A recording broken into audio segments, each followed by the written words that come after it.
Sami Hamdi is editor-in-chief of the current affairs magazine International Interest, and he joins us in London. Good to have you with us. If indeed Turkey commits ground troops, what impact would that have on the fighting on the ground?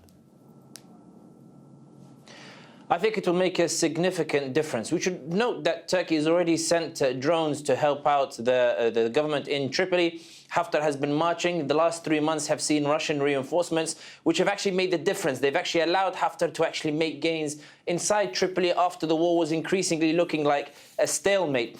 Turkey actually sending troops would actually alter those dynamics. So perhaps where once Haftar would have been able to advance, the war would go back to a stalemate. I say that because I don't think Turkey intends that the GNA, to empower the GNA, empower the government with the necessary resources to retake Libya or even push back Haftar significantly. Turkey is interested in some sort of mediation that dilutes Haftar's power so that there is some sort of agreement in Libya. All it cares is that the Libya does not fall under UAE orbit. It does not fall under that influence, so that this maritime chokehold that is forming with Greece, South Cyprus, Egypt, and the UAE will include Libya in that, so that that chokehold doesn't actually get formed. This is what Turkey's primary concern is. But in answer to your question, Turkish troops will make definitely make a difference. When you talk about mediation, Russia is critical in this equation as well.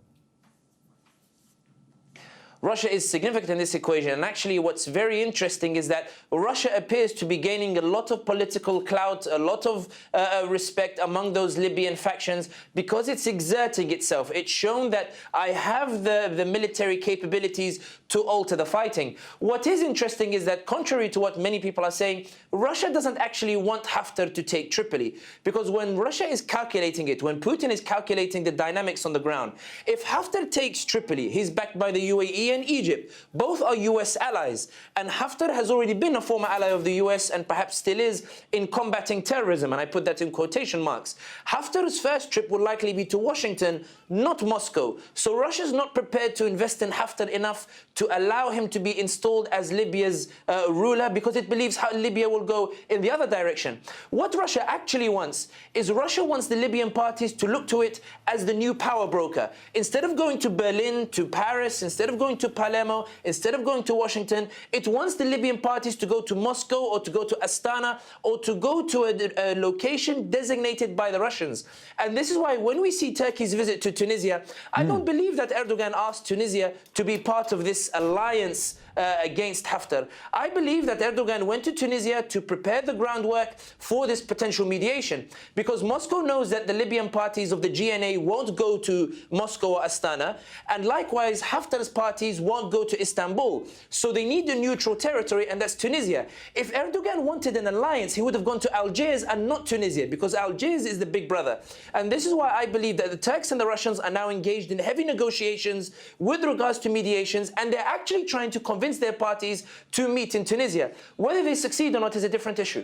Yeah, and just on that, one of the things that President Erdogan was talking about in Tunisia was a ceasefire, a pause to allow these negotiations to move forward. What's the prospect of that?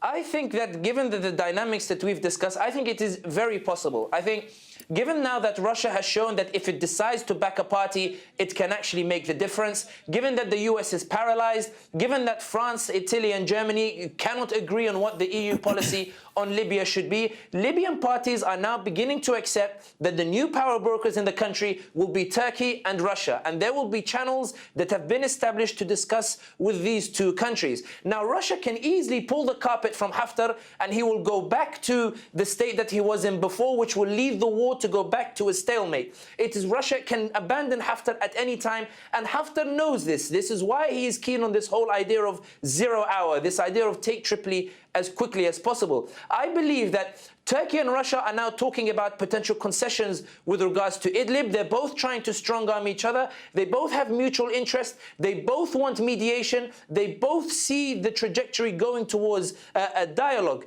I think now it's a case of Russia wants to get the maximum out of Turkey. It wants concessions on Idlib. It's very annoyed that Turkey's continued support for factions in Syria.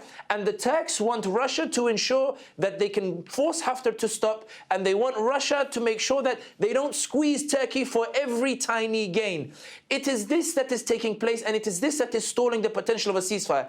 I think they will get to an agreement. I think we will see a mediation, likely in Tunisia. It's just a matter of when. And I think the last point that I will make is we should note that this building up to Turkish troops is exactly what we saw in Syria with Euphrates Shield, Olive Branch, and Operation Peace Spring. This idea that Turkey is saying, guys, you have to take me seriously. Guys, take my concerns seriously. I will go in. I will go in. If you ignore me, I will go in. And Russia knows this. I think Turkey is conducting these steps. Send me official invitation. I'll put a bill to parliament. This is all to create that time frame to extend the period of negotiations while Russia and Turkey sit and hash it out before we see mediation. Sami Hamdi, thank you again for joining us.